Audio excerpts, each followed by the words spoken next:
नमस्कार, स्वागत है आपका डीवी लाइव के इस खास कार्यक्रम में। मैं हूं समीर आत्मज मिश्र। हमारे साथ जो शख्स आपको दिखाई पड़ रहे हैं, आप ईरान के कुम शहर से जुड़ रहे हैं। आप हैं नज़र अब्बास रिजवी साहब हैं और आपसे हम इसलिए आपको जोड़ रहे हैं, आपसे हम बात कर रहे हैं कि ईरान में इस समय सैयद आयतुल्लाह अली ख़ामेनेई साहब का अंतिम संस्कार हो रहा है 4 महीने के बाद। आपको याद ही होगा हमारे दर्शकों को कि 28 फरवरी को जब अमेरिका और इज़राइल ने ईरान पर हमला किया था, फिर उनको मार दिया गया था और उसका नतीजा क्या हुआ वो हम लोगों ने 1 महीने जो लड़ाई चली उसमें देखा भी, और अभी भी उसके जो नतीजे हैं वो दिखाई पड़ रहे हैं। खासकर जिस तरीके से ईरान में भीड़ उमड़ी है, 70 से ज़्यादा देशों के प्रतिनिधि तो हैं ही, इसके अलावा जो स्थानीय लोग हैं, बाहर से भी आए हुए लोग हैं, उसको देखकर ऐसा लग रहा है कि अमेरिका और इज़राइल दोनों को तब से ज़्यादा उसका नुकसान या पछतावा अब हो रहा है। हालाँकि इस बीच भी अमेरिका के राष्ट्रपति डोनाल्ड ट्रंप के बयान ऐसे आए हैं, जिनसे उनके पुराने बयानों की याद दिलाते हैं जो युद्ध के दौरान या युद्ध से पहले उन्होंने दिए थे। लेकिन खैर, क्या कुछ है वहां पर और इसको किस तरीके से पूरी दुनिया देख रही है, अमेरिका और इस्राइल देख रहे हैं, इस पर बात करने के लिए नजर साहब हमारे साथ हैं।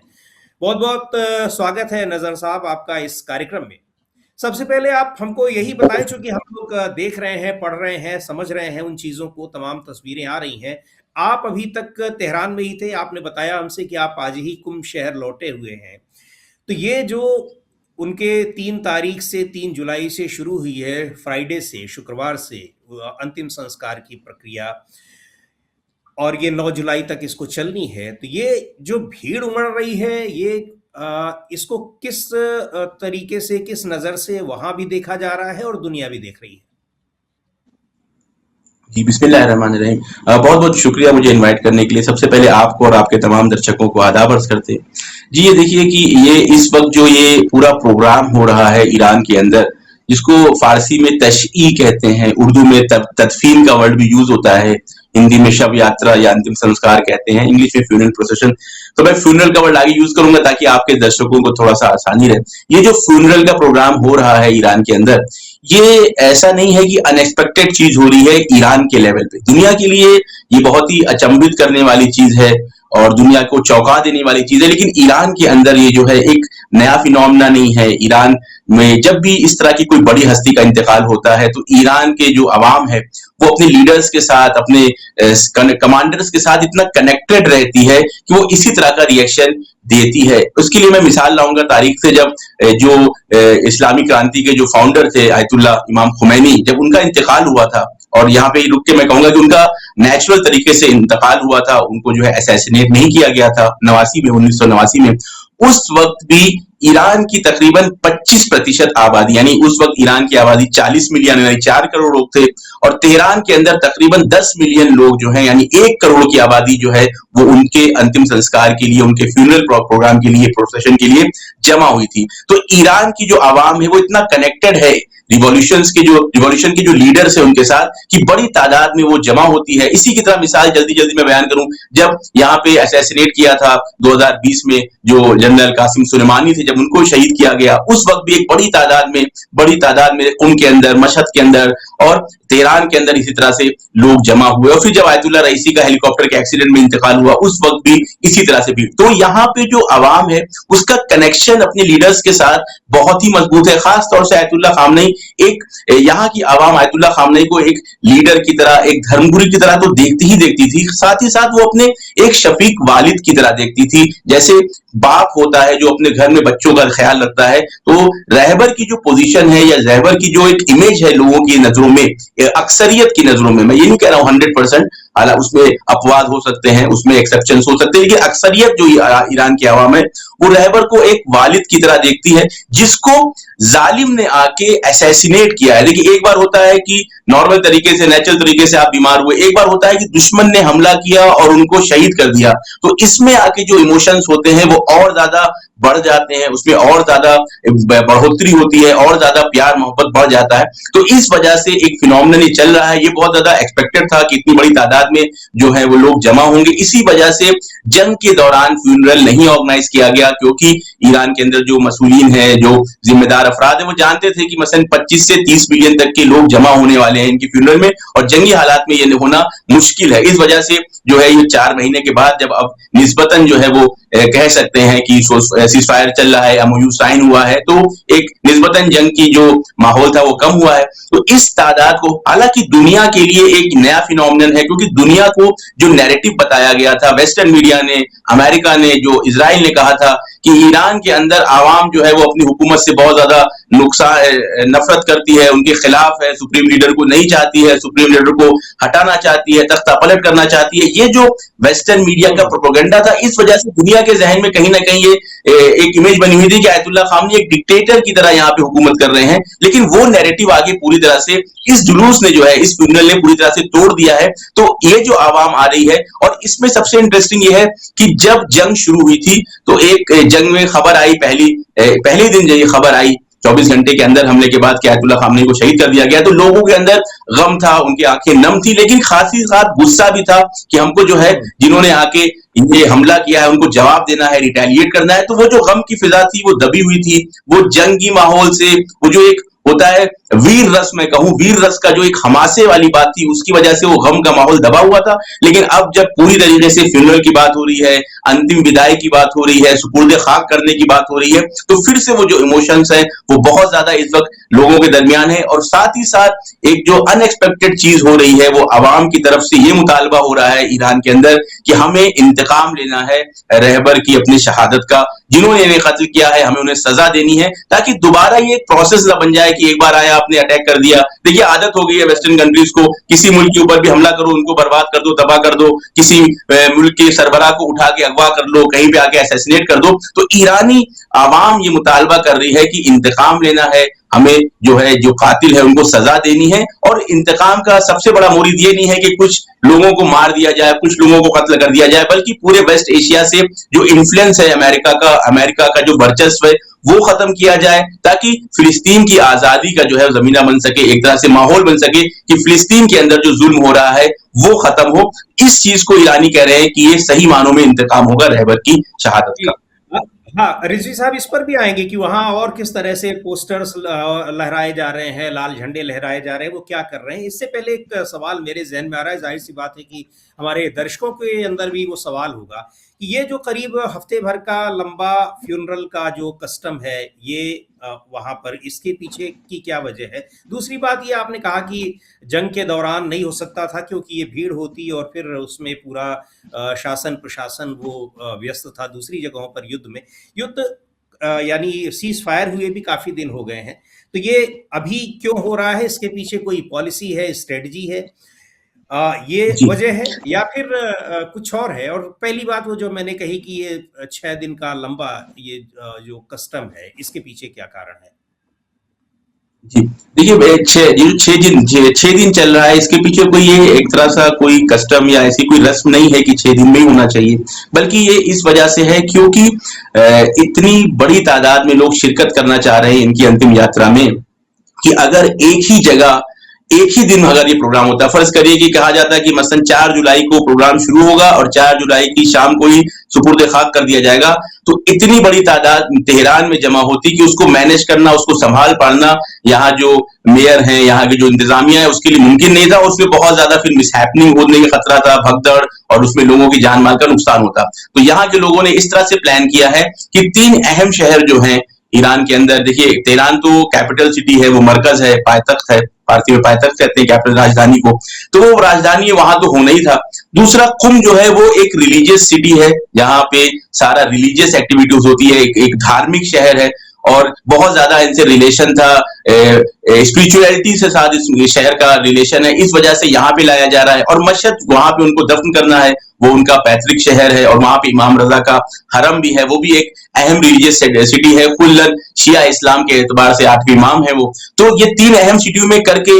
ये जो है एक तरह से डिस्ट्रीब्यूट किया गया है कि अवाम का प्रेशर एक ही जगह पे ना आए। अब कल जो प्रोग्राम हुआ है पिछले 2 दिनों में, जो ईरान के अंदर, तेहरान के अंदर जो मुसल्ला इमाम खुमैनी में जो उनका शव रखा गया था, उसमें तकरीबन अब तक जो खबरें आ रही हैं 10 से 12 मिलियन लोगों ने शिरकत करी है। और आज भी आज जो शव यात्रा चल रही है, अगर आपने वीडियोज उसके देखे हो, तो ये कहा जा रहा है कि 15 से 20 मिलियन उसके अंदर लोग शामिल हो रहे हैं। इसी तरीके से कुम के अंदर 3 से 5 मिलियन लोगों के शामिल होने की आशंका है। और फिर मशहद में जो प्रोग्राम होगा उसमें भी 10 से 12 मिलियन लोग शामिल होने वाले। तो ये एक तरह से प्रेशर किसी एक जगह पे एक वक्त में इतनी बड़ी तादाद, मसलन फर्ज करें कि 25 मिलियन लोग एक शहर में आ जा रहे हैं, तो उसको मैनेज कर पाना इनके लिए मुश्किल था। इसलिए इन्होंने इसको डिस्ट्रीब्यूट कर दिया है ताकि लोगों को भी श्रद्धांजलि देने का सही मौका मिल सके और किसी भी तरह की कोई भगदड़ वगैरह ना हो। इसमें खास चीज जो है मैं हाईलाइट करना चाहूंगा मिश्रा जी, वो ये कि देखिए, एक मशहद है, कुम है, तेहरान है, ये तीनों ईरान के अंदर इसके बड़े शहर हैं, तो ये समझ में आता है। लेकिन ये वेडनेसडे को यानी 8 जुलाई को जो है ये जो शव है, ये शव यात्रा इराक जाएगी और वहां के मुख्तलिफ शहरों में, जो मेन करबला और नजफ जो शिया इस्लाम में बहुत ही अहमियत रखते हैं, उन 2 शहरों में, और मुझे खबर मिली है शायद बगदाद में भी इनकी अंतिम यात्रा जो है निकाली जाएगी। खुद इराक के साथ आपने जानते हैं कि 8 साल तक जंग चली है। इतिहास में कभी भी ऐसा नहीं हुआ है कि 2 मुल्कों में जहां पे जंग चली हुई इतनी लंबी, उसके बाद 30 साल या 35 साल के बाद एक मुल्क के जो सरबरा है उनकी लाश को उस दूसरे मुल्क में ले जाया जाए कि जिसके साथ जंग चली थी। तो ये इसलिए हुआ है कि ये इतना असर हुआ है ईरान का और ईरान की पॉलिसीज का। इराक के अंदर सद्दाम हुसैन के जाने के बाद वहां जो हालात चेंज हुए हैं, तो इराक के अंदर 160 एमपीज ने औपचारिक रूप से पत्र लिखा ईरान को कि आप जो है वो हमारे मुल्क में लेके आए, यहाँ पे पब्लिक का ये मुतालबा है, पब्लिक बहुत चाह रही है कि यहाँ पे लेके आए। अगर वो इराक में शव ना जा रहा होता तो तकरीबन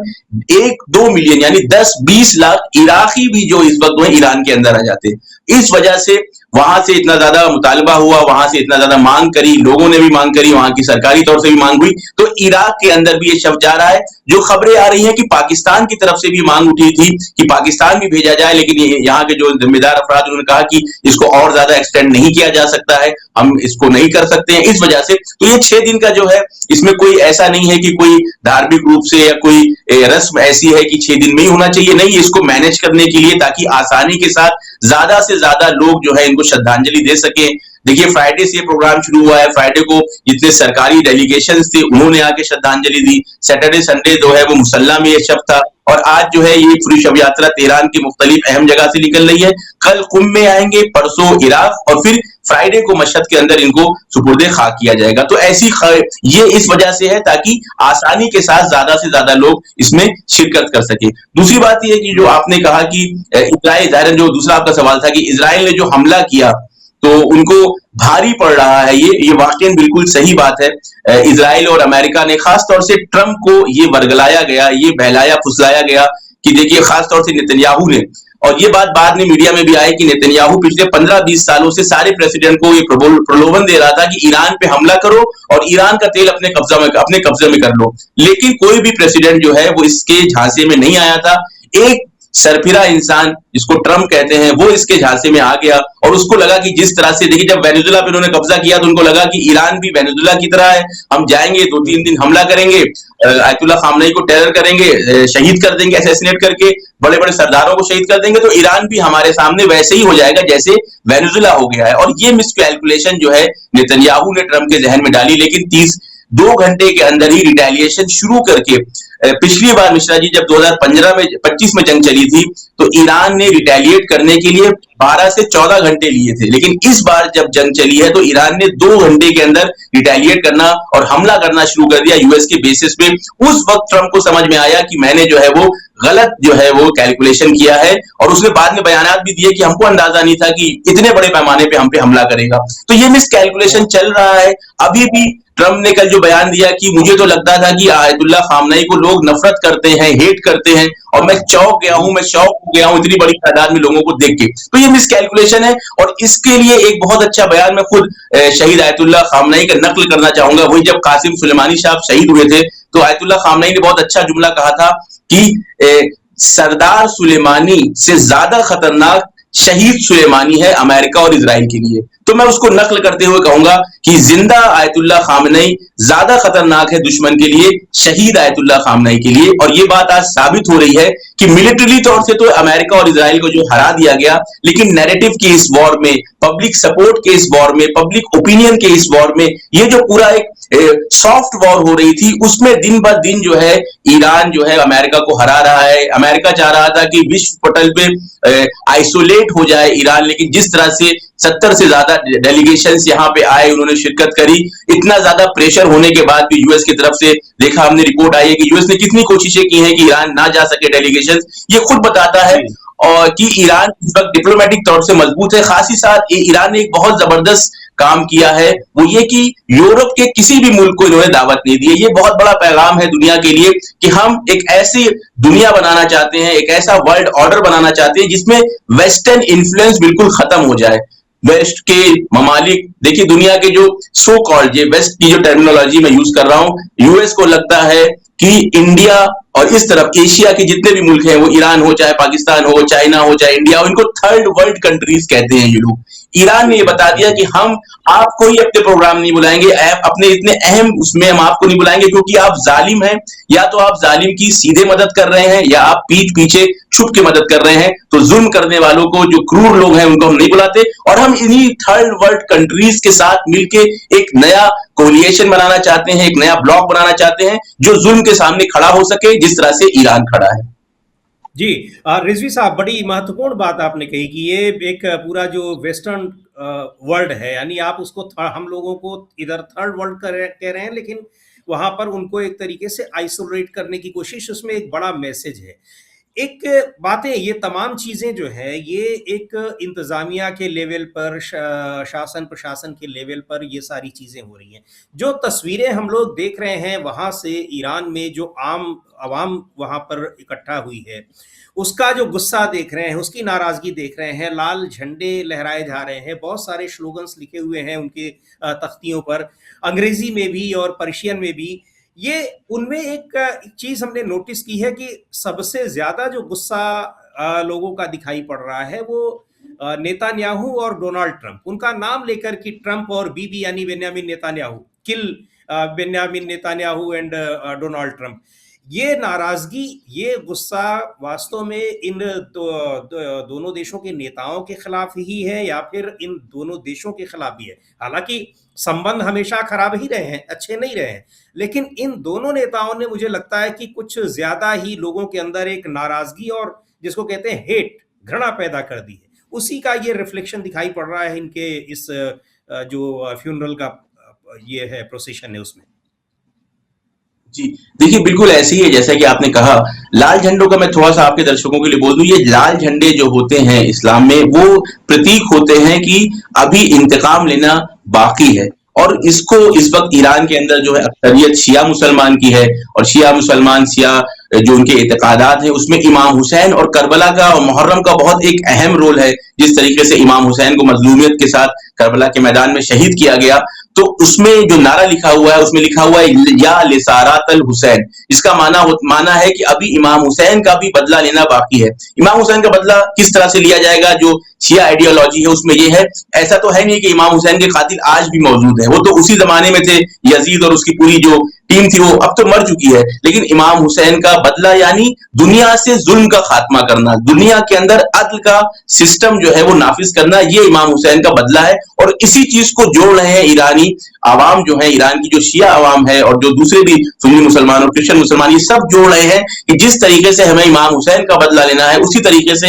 हमें अपने रहबर आयतुल्लाह खामनेई का भी बदला लेना है। इसलिए मैंने कहा कि बदला लेने से मुराद सिर्फ किसी फर्द को, ट्रंप को या नेतन्याहू को कत्ल करना नहीं है। अगर ट्रंप को हम मार दें, फर्ज करें मर जाए वो, तो उसकी जगह कोई और आ जाएगा। यहाँ पे जो बदले का मतलब है कि इस पूरे वेस्टर्न हेजीमनी को खत्म करना है, सबसे पहले वेस्ट एशिया से, उसके बाद पूरी दुनिया से। लेकिन क्योंकि डायरेक्टली अभी जो इन्वॉल्वमेंट है असैसिनेशन में आयतुल्लाह खामनेई के और उनके घर वालों में, कल जो जनाजे आपने देखे होंगे, वहां पे 5 जनाजे थे। एक जनाजा आयतुल्लाह खामनेई का है, एक उनकी बेटी का है, एक उनकी बहू का है, कि जो अभी प्रेजेंट जो सुप्रीम लीडर है मुश्तबा खामनाई, उनकी वाइफ है, एक उनके दामाद का जनाजा है और एक 14 महीने की बच्ची का जनाजा है। तो ऐसा नहीं है कि सिर्फ आयतुल्ला खामनेई बल्कि पूरी फैमिली के साथ वो शहीद हुए हैं। तो ये जो गुस्सा है कि आपने हमारे सुप्रीम लीडर को, जबकि हम निगोशिएशंस कर रहे थे, हम आपके साथ मुजाकरा कर रहे थे, पिछली बार भी आपने मुजाकरे के दौरान हम पे जो है हमला किया, इस बार भी आपने मुजाकरे के दौरान, निगोशिएशन के दौरान हम पे हमला किया। तो कितनी घृणा इस वक्त है, बहुत ज्यादा ये बड़े पैमाने पे इस वक्त यहाँ अवाम के दिलो दिमाग में, हत्ता वो यहां तक के नारे मैंने सुने कि हमें किसी भी तरह का जो है वो एमओयू नहीं चाहिए, किसी भी तरह की सीज फायर नहीं चाहिए, हम जंग करना चाहते हैं जब तक हमें इंतकाम ना मिल जाए अपने रहबर का। तो इस तरह के इमोशंस भी यहाँ पे हैं। और इस वक्त जब ये तशी हो रही है, जब ये फ्यूनरल का प्रोग्राम चल रहा है, तो ये सारे इमोशंस और ज्यादा शिद्दत से लोगों के अंदर पाए जा रहे हैं। और क्योंकि डायरेक्टली इन्वॉल्वमेंट ट्रंप का है, देखिए ट्रंप एक ऐसा एरोगेंट इंसान है कि इतना ज्यादा नुकसान होने के बाद भी वो बार बार झूठ बोलता रहा, बयान अपने आपने देखा है, सुबह कुछ शाम कुछ। और इस तरीके से इंसान झूठ बोल बोल के मीडिया में आके ये इमेज बनाने की कोशिश करता रहा कि हम जीत गए हैं। तो ईरान के अंदर गुस्सा बहुत है कि जिसने ये, वैसे ही है, इसको मैं सिर्फ रिलेट कर रहा हूं, मिसाल दे रहा हूं, एग्जाम्पल दे रहा हूं दर्शकों को समझने के लिए, कि जैसे हमारे घर के अंदर हमारे घर के मुखिया को कोई बाहर का गुंडा आके मार दे तो कैसी नफरत उस गुंडे से होगी, वैसे ही नफरत इस वक्त ईरान के हर तरह के आवाम में, औरतों में, बच्चों में, बूढ़ों में, जवानों में है कि हमें इस गुंडे को सबक सिखाना है ताकि ये दोबारा ना हमारे घर के ऊपर ना किसी और के घर के ऊपर आके उसके घर के मुखिया को मार सके। और साथ साथ नेतन्याहू को और ज्यादा घृणा करते हैं ईरानी। उसकी वजह यह है कि गाजा के अंदर जो जेनोसाइड किया गया है, जो नरसंहार किया गया है, अभी आप देखिए यूनाइटेड नेशन की जो रिपोर्ट आई है 20,000 बच्चों के मारे जाने के ऊपर, जैसे जैसे उसमें बयानात आए हैं, जिस तरह की उसमें डिटेलिंग आई है कि दो 1 महीने के बच्चे से लेके 13 साल तक के 20,000 बच्चों को कत्ल किया गया है, डेलिबरेटली उनको मारा गया है, किसी के सर पे गोली लगी है, किसी के सीने पे गोली लगी है। तो इस तरह का गैर इंसानी काम करने वाले नेतन्याहू से और ज्यादा नफरत है, क्योंकि ईरानी ये समझ रहे हैं कि ट्रंप को भड़काया है नेतन्याहू ने। तो ये दो शख्स जो हैं वो ईरानियों के लिए इस वक्त सबसे ज्यादा हेट्रेड का निशाना है। और इनको जैसे ही मौका मिलेगा, जहां मौका मिलेगा, मुझे लगता है कि ये इनसे इंतकाम जरूर लेंगे। अभी तक ये बात नहीं उठ रही थी, इतना ज्यादा ये हाईलाइटेड नहीं थी, लेकिन मुझे लगता है कि इस फ्यूनरल के प्रोसेस के बाद जो तस्वीरें गई हैं दुनिया में, जो इमोशंस गए हैं दुनिया में, उससे ये बात समझ में आ गई है कि चाहे ईरान ने कोई हिट लिस्ट जारी ना की हो नेतन्याहू और ट्रंप के नाम की, जिस तरह से पहले इजराइल ने किया था, लेकिन ऑटोमेटिकली प्रेशर इतना है यहाँ की आर्म फोर्सेस और यहाँ की हुकूमत के ऊपर, आवाम का दबाव है कि हमें जो है ये इंतकाम लेना है। और उसके साथ साथ मैंने जैसे कहा, न सिर्फ इन दो से साथ नहीं बल्कि इस सिस्टम के खिलाफ ईरान के अंदर जो नारे लगते हैं, आपने सुना होगा, मर्ग बर अमेरिका, मर्ग बर इजराइल, इसका माना है अमेरिका मुर्दाबाद, इजराइल मुर्दाबाद। उसका मतलब ये नहीं है कि वहां की सारी आवाम को बर्बाद कर दिया जाए या मार दिया जाए, बल्कि रहबर मौजम ने 2-3 साल पहले एक लेटर भी लिखा था वेस्ट के जवानों के लिए, उसमें बिल्कुल क्लियर कहा था कि हमारा, जब हम कहते हैं मर्ग पर अमेरिका, तो इसका मतलब है कि जुल्म का जो ये सिस्टम है, अमेरिकन हेजीमनी का ये सिस्टम है, जो सबको अपना गुलाम समझता है, उस सिस्टम को हम खत्म करने की बात कर रहे हैं। इसी तरीके से जब हम कहते हैं मर्ग पर इजराइल, तो ये जो अपार्थाइड का सिस्टम इस वक्त इजराइल के अंदर है, जो फिलिस्तीनियों को परेशान कर रहा है, वेस्ट बैंक के अंदर आप देखिए डेली खबरें आती हैं, घर तोड़ दिया गया, बुलडोजर चला गया, किसी के खेतों में आग लगा दी गई, और इतनी बड़ी तादाद में लोग रिफ्यूजी हैं, गजा को पूरा बर्बाद कर दिया। तो इस जुल्म के निजाम को, जुल्म के सिस्टम को खत्म करना ईरान का और ईरानी अवाम का मकसद है, ना ये कि बड़ी पैमाने में किसी का कत्ल किया जाए, बल्कि इस सिस्टम को खत्म करने की जरूरत है कि जो पूरी दुनिया में हेजेमनी फैला रहा है और सबको अपना गुलाम बनाना चाहता है। जी बिल्कुल, बिल्कुल सही बात है। उसका आप मुर्दाबाद का ये नहीं मतलब होता कि उनके मरने की या उस वहाँ के अवाम के मरने की कोई कल्पना कर रहा है। बिल्कुल उस सिस्टम से चूँकि लड़ाई होती है, और ये तो आंदोलन का एक बड़ा कह लीजिए कि बहुत ही पॉपुलर नारे होते हैं। यहाँ एक और चीज़ है, जो डोनाल्ड ट्रंप के बयान, उनके बयानों पर तो दुनिया में एक तरीके से उनके बयान केवल एक जिसको कहते हैं ना कि मस्खरों वाले बयान हो गए हैं। फिर भी जो बयान आते हैं, तो हाँ, इस फ्यूनरल के दौरान वही जो शुरू में आपने चर्चा भी की कि एक तो उन्होंने हैरान रह गए कि जिसको हम पूरी दुनिया में एक खलनायक के तौर पर, विलेन के तौर पर पेश कर रहे थे, उसको तो कितनी इज्जत यहाँ पर मिल रही है। उसके अपने लोग ही नहीं दे रहे हैं, बाहर के लोग भी, इराक में भी अब उनका जो बॉडी है वहां पर जाएगी।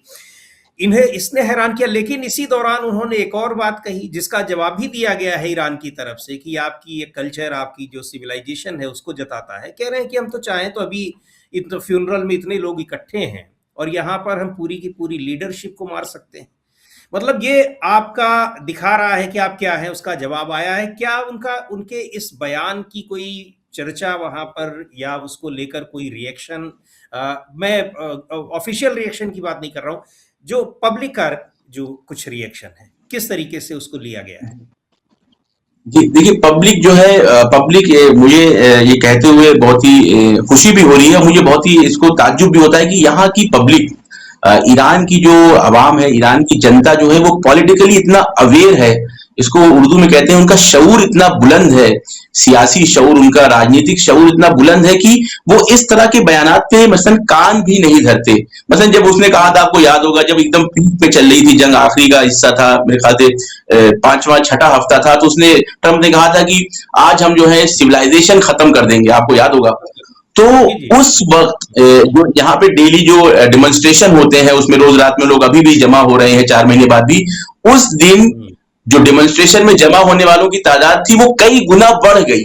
यानी उसने ये धमकी दी थी कि आज रात हम बड़ा बड़ा हमला करेंगे। होना तो ये चाहिए कि मेन सेंटर से लोग अलग हट जाएं, शहरों से हट के गांव में चले जाएं, कस्बों में चले जाएं। जी लेकिन उस रात सबसे ज्यादा जो है जनता सड़कों पे आई थी। आपने देखा होगा कि ह्यूमन चेन बना के अपने सिविलियन इंफ्रास्ट्रक्चर की हिफाजत कर रही थे। तो उनको ये समझ में आता है कि ये डराया जा रहा है, ये प्रेशर बनाया जा रहा है। तो ईरान की जनता फौरन जवाब देती है अपने अमल से कि तुम हमें डराना चाहते हो, तुम हमें धमकाना चाहते हो कि हम हमला कर देंगे, हम मार देंगे। पहली बात तो यह है कि ईरान के अंदर जो आवाम है वो इमाम हुसैन के मानने वाले हैं, ये शहादत से नहीं डरते, शहादत के लिए आमादा है। नहीं तो जब हमले हो रहे थे तेहरान में, जब पीक पे ये जंग थी, तेहरान खाली हो जाना चाहिए, लेकिन तेहरान पूरी तरीके से तेहरान की आवाम अपनी जगह पे थी। एक तादाद थी जिन्होंने जो है 20% 25% वो शहरों से हटे थे तेहरान से, लेकिन अक्सरियत तेहरान में मौजूद थी। तो यहाँ पे शहादत का जो कॉन्सेप्ट है, जो कल जब मैं फ्यूनरल में था तो 3-4 नारे जी। बहुत अहम थे। एक तो मकबर अमेरिका, मकबर इजराइल, तो वो इनका यहाँ हमेशा लगता है। एक इनका नारा था कि शहादत शहादत सआदत सआदत, यानी शहादत हमारे लिए इफ्तिखार है, शहादत हमारे लिए एक मेडल की तरह है। और साथ ही साथ इनका ये भी कहना है कि जब हमारे सुप्रीम लीडर, क्योंकि यहाँ पे आवाम जो है सुप्रीम लीडर से बहुत ही ज्यादा पॉलिटिकली भी और स्पिरिचुअली भी, वो धर्म गुरु भी थे सर्वोच्च, तो उनसे स्पिरिचुअली भी बहुत जुड़ी हुई है। तो शहादत का डर नहीं है ईरान के अवाम के अंदर। लेकिन अगर इस तरह का कोई भी हमला, मुझे यकीन है कि ट्रंप इस तरह का कोई भी हमला नहीं कर सकता है, तो उनके पास ताकत नहीं बची है। वो सिर्फ माहौल बनाना चाहते हैं डरा धमका के, ये कि हम अभी भी शक्तिशाली हैं। लेकिन अगर इस तरह का कोई हमला हो तो यहाँ के जो फोर्स थी उन्होंने जवाब दिया था कि तुम इतना ज्यादा पछताओगे हमला करने के बाद कि उसका जो है कोई भी मिसाल नहीं मिलने वाली है। तो ये एक तरह से बयानबाजी है, डराने की कोशिश है। ना ट्रंप के पास अब इस तरह की कोई ताकत बची है। और अगर ये ऐसा कुछ करते हैं तो जो बचा खुचा पब्लिक ओपिनियन भी है, बचा खुचा जो मैं गुर्दी मीडिया कह लूं इनका सपोर्ट कर भी रहा है दुनिया का, उन सब में भी इनका चेहरा वाजे हो जाएगा, क्लियर हो जाएगा। और फिर ईरान के पास भी ये एक तरह से मैं कहूं लाइसेंस आ जाएगा कि कितनी भी बड़े लेवल पे तबाही मचानी हो, चाहे वो अमेरिकन बेसेस हो, चाहे वो इसराइल हो, चाहे वो अमेरिकन इंटरेस्ट हो, चाहे वो अमेरिकन सोल्जर्स हो, अमेरिकन वॉरशिप्स हो, उन सबको ईरान जो है फिर बराबर से जो है अपने खुले हाथों से उनको निशाना बनाएगा। ईरान के पास फिर कोई भी दुनिया की ताकत, कोई भी यूनाइटेड नेशन का चार्टर, कोई भी मुल्क आके ये नहीं कह सकता कि अब आप जो है जंग को रोक दीजिए, सीज फायर कर दीजिए। मुझे लगता है कि इस तरह की गलती ट्रंप नहीं करेगा, लेकिन अगर करता है तो जी फिर इसका लंबे टर्म पे नुकसान जो है वो अमेरिका और इसराइल को उठाना पड़ेगा। जी, बिल्कुल। और इस जंग के दौरान पूरा ईरान ने उन सारी चीज़ों को निभाया भी, क्योंकि ईरान की ओर से पहले हमला नहीं किया गया, हमला हुआ है तो उसका रिटेलिएट किया गया है, उसका जवाब दिया गया है। एक और इससे थोड़ा हटकर सवाल पूछेंगे, इस फ्यूनरल के कार्यक्रम में अब भारत के प्रधानमंत्री को भी इनवाइट किया गया, भारत से भी प्रतिनिधिमंडल गया है, प्रधानमंत्री तो नहीं गए हैं। इसको लेकर आधिकारिक रूप से जो दूतावास ने रिएक्शन जारी की है कि दोनों देशों के मजबूत संबंधों का ये एक उसका एक कह लीजिए दस्तावेज है या उसका एक उदाहरण है। इसको लेकर भी वहाँ की जनता, वहाँ की आवाम किस तरीके से देखती है? चूँकि भारत से बहुत सारे लोग वहाँ रहते हैं, पढ़ाई करने जाते हैं, द धार्मिक अध्ययन के लिए जाते हैं। पर जो भारत का रुख है वहाँ पर फ्यूनरल में जाने का, ये इसको या फिर युद्ध के दौरान जिस तरह से जो भारत का रुख रहा है, उसको लेकर किस तरह से आम जनता रिएक्ट करती है? जी, देखिए मैंने अभी आपसे ये बात कही और ये एक हकीकत है कि ईरान की जनता जितनी सियासी और राजनीतिक तौर से शऊर रखती है, वो मैच्योर है, मुझे नहीं लगता कि दुनिया में किसी और मुल्क के अंदर है। तो वो सारी चीजें कि जो पैगाम जाते हैं किसी लीडर के कहीं पे शिरकत करने और शिरकत ना करने से, तो ईरान की जनता उसको समझती है। लेकिन हर चीज को वो एक्सप्रेस करना जो है, जो मेरे ख्याल से सही नहीं होता। ईरान के अंदर यहाँ से पैगाम दिया गया और ये दर्शाता है कि ईरान चाहता है कि अपने ईस्टर्न नेबर्स के साथ, अपने जो ईस्टर्न ममालिक हैं, चाहे वो पाकिस्तान हो, चाहे वो अफगानिस्तान हो, चाहे वो इंडिया हो, चाहे वो चाइना हो, रशिया, उन सब के साथ अच्छे रिलेशन बनाना चाहता है। और खास तौर से इंडिया के साथ जो एक पूरा सिविलाइजेशनल रिलेशन है, इनके तारीखी संबंध है, ट्रेड रिलेशन रहे हैं, तो उसको ईरान जो है अपना चाहता है कि वो मजबूत हो, बार बार मजबूत हो। हालांकि शुरुआत के दौर में जिस तरीके से जब असैसिनेशन होता है और ऑफिशियल जो बयानात आए हैं या जो रिएक्शन आना चाहिए, जो तवक्को थी ईरान की तरफ से, ईरान की हुकूमत को, ईरान की आवाम, तो शायद वो चीज नहीं हुई और उसकी कुछ जो वजह रही हो वो फिलहाल उस पर कोई खास टिप्पणी नहीं करना चाहेंगे। लेकिन ये चीज ईरान की आवाम देखती है, समझती है कि अगर आप ऐसे जंग के पहले 2 दिन पहले इसराइल के साथ खड़े दिखते हैं तो सवाल उनके जहनों में आता है। लेकिन ईरान की जो आवाम है वो ये हुकूमत में और आवाम में, यानी जनता और हुकूमत के दरमियान फर्क करना समझती है। जैसे कि मैंने अभी कहा कि एक तरफ तो वो ईरान की जनता कहती है मकबर अमेरिका, लेकिन उसका साथ साथ ये मतलब नहीं है कि वो अमेरिका की जनता से नफरत करती है। वो अमेरिका की जनता को इनका ये कहना है, ईरान के मैंने बहुत लोग ईरानियों से सुना कि वो कहते हैं कि खुद अमेरिकन लोग जो हैं उनके ऊपर जुल्म हो रहा है उनकी सरकार की तरफ से, जो उनको खुद नहीं पता है। उनका मानसिक तौर से, उनका सामाजिक तौर से, उनका जो है वो इकोनॉमिकल लेवल पे जो है इस्तेसाल किया जा रहा है, उनको ऑप्रेस किया जा रहा है, उनको खुद भी नहीं पता। तो जनता से वो प्यार करती है। तो यहाँ पे भी इंडिया को लेके जो हुकूमती लेवल पे रिलेशन है वो तो अपनी जगह पे चल रहे हैं, लेकिन अवामी लेवल पे खास तौर से जो हिंदुस्तान के अंदर पूरा एक सिलसिला चला था ईरान के लिए मदद करने के उन्वान से, जो कश्मीर में आपने वीडियोस देखे होंगे या दूसरे शहरों में, यूपी, बिहार, जी। बंबई, हर तरफ से जो ईरान के लोगों के लिए मदद जमा की गई, उन वीडियोस की वजह से और दूसरे वजह से जो है वो ईरान की आवाम के अंदर ये हिंदुस्तान की जनता के साथ एक अच्छा रिलेशन बना है। और साथ ही साथ इस वक्त जो डेलीगेशन आया है, डेलीगेशन का आना भी अच्छा संकेत है, क्योंकि इस वक्त पूरी कोशिश थी अमेरिका की कि दुनिया के मुख्तलिफ देशों के ऊपर प्रेशर बनाया जाए कि जो है वो डेलीगेशन आप ना भेजें। उसमें इंडिया का डेलीगेशन आता है और उसमें जी। जो है वो आके श्रद्धांजलि पेश करते हैं। तो कुल्ली तौर पे एक अच्छा माहौल है, एक अच्छा रिलेशन है। लेकिन मुझे लगता है, ये मेरा पर्सनल ओपिनियन है, कि इससे भी बेहतर डेलीगेशन हो सकता था, आ सकता था। इसमें और भी सीनियर ऑफिशियल्स आ सकते थे। हालांकि क्योंकि जंगी माहौल है, अभी भी पूरी तरह से जंग खत्म नहीं हुई, तो उसमें क्या इफ एंड बट्स हैं वो मैं इस पे डिटेल में नहीं कह सकता कुछ। लेकिन फिलहाल जो डेलीगेशन आया वो एक अपनी अहमियत रखता है और ईरान के अंदर इसको बहुत ही पॉजिटिवली देखा जा रहा है। जी, बहुत-बहुत शुक्रिया नज़र अब्बास साहब इस पूरी जानकारी के लिए। आपसे फिर हम, चूँकि ये 9 तारीख तक ये कार्यक्रम चल रहा है, आपसे फिर हम संपर्क करेंगे, बात करेंगे और जानेंगे कि क्या कुछ हो रहा है वहाँ के हालात क्या हैं और कैसे उस पर रिएक्शंस आ रही हैं दुनिया भर की और ख़ासकर अमेरिका और इज़राइल की। बहुत-बहुत शुक्रिया इस कार्यक्रम में जी, शामिल होने बहुत के बहुत लिए। शुक्रिया, बहुत बहुत शुक्रिया।